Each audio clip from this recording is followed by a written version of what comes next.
What's up mga kanoo? Isang maulang araw at sa pagpapatuloy ng ating kwentong Azur, eto na nga yung pinakang last part, ang part 5 and 6 na kung saan ibabahagi ko sa inyo ang pinakang highlights ng aming pagpunta dito. Ang lahat nga ay naghahanda na, nagsaing na, nag-init na ng ulam para sa almusal, para syempre malakas tayo at hindi na tayo gutumin kasi hindi pwede ang pagkain sa pool area. Ready na nga si Ivana Kalawit dito at si Shane. Syempre ako din, i-flex natin ang ating swimsuit attire. Syempre nahiniram ko kay mother, mas maganda kasi yung matingkad na kulay dito sa ating parang ginanchili yung damit na ito ay diba? Pak! Flex ko na rin syempre yung sunglass na tig 38 pesos lamang sa Shein, diba? Akala nyo?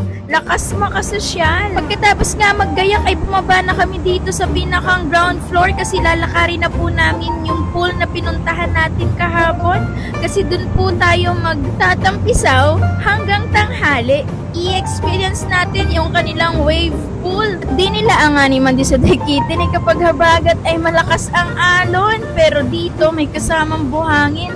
At syempre, yan ay tubig alat, pero kakaiba dito sa Azur Urban Residences kasi ang kanilang wave ay galing sa swimming pool. Amoy na amoy ko nga yung chlorine dito. Buti na lang may mga nakita akong shower doon kasi sure ball, nako, saptot na naman ang buhok natin dito dahil sa bleach. Mga alas 8 nga ito ng umaga at ito ang bumulaga sa amin ang pila papuntang empty mass. Ay charot, pila pala papunta dun sa payment para makapasok ka sa pinakang poolside. Grabe, blockbuster, parang pila lang ng Final Destination Bloodlines. Tingnan nyo nga naman yan.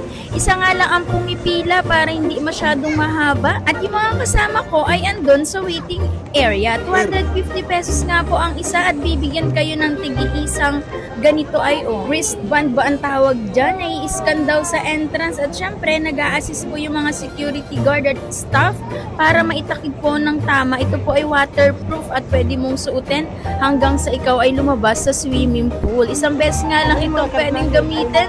So kung magliligo kayo kinabukasan, pipila at magbabayad ulit kayo.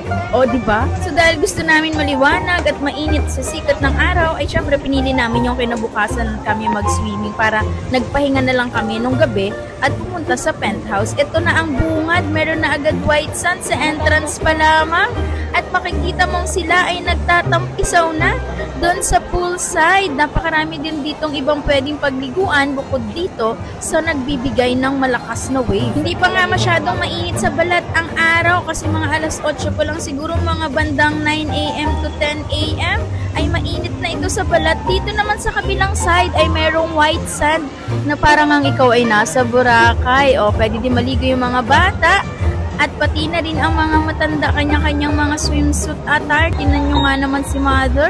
At tayo nag-flex dito. Nahirapan nga din kami maghanap ng pwesto kung saan ilalagay yung gamit namin. Pero dito na lang sa ilalim ng puno ng nyog para naman makapag-swimming kaming lahat. Kaunti ang naliligo dito sa may part na may mga buhangin. Halos andun lahat sila sa may wave pool kasi mas malawak doon at mas malalim. Feeling ko dito mas okay ito sa mga bata kasi mababaw lang yung tubig. Dito sa may white sand, napakaganda at napakapino ng buhangin na ito. Parang ganito yung buhangin sa likod ng pulo sa Tres Reyes Island sa Marinduque. Yung natural white sand doon. Kasi ito syempre ay hinakot nila at ginawa dito para mas maging maganda. Kumbaga dinala yung white beach sa syudad na talaga namang kamangha-mangha. Ang isip ng mga tao, napakagaling ng gumawa nito. Kudos po sa inyo at maraming salamat sa idea na napaka-unique. Kaya kaibigan, tara! Samahan nyo kami. Galing nga sa iba't ibang malayong lugar ang mga tao at turista dito. Syempre meron ding malalapit. Natatandaan ko dati nung high school pa ako, meron tinatawag na 7 waves na kung saan may waves din yung swimming pool doon. At eto na nga, ang oras ng pag-wave ay 9:30, 10:30, 11:30, 12:30. Basta may 30 sa dulo, ay bubuksan itong wave at ganyan kalakas po ang alon na tumatagal ng 10 minuto hanggang 15 minuto siguro. Basta mga ganun siya. At pag nagsisimula pa lang yung wave, yung humihigop pa lang ng tubig para magkaroon ng force ng alon, ay nagsisigawan yung mga tao. Kaya alam mo na mag-i-start na yung alon, parang di nilamang sa amin sa Marinduque. Kapag biglang sindi ng kuryente, ay parang nanalo sa loto. At dahil nasa tabi pa nga kami nung umalon, ay napakalakas ng pressure dito, dalang-dala kami. Mamaya itatry namin yung sa mas malalim. Busy pa kasi kami mag-picture taking dito. Syempre, amang-amang yan. Kapag nakaranas ng ganito kaganda, ay talagang hindi mauubos ang film ng camera.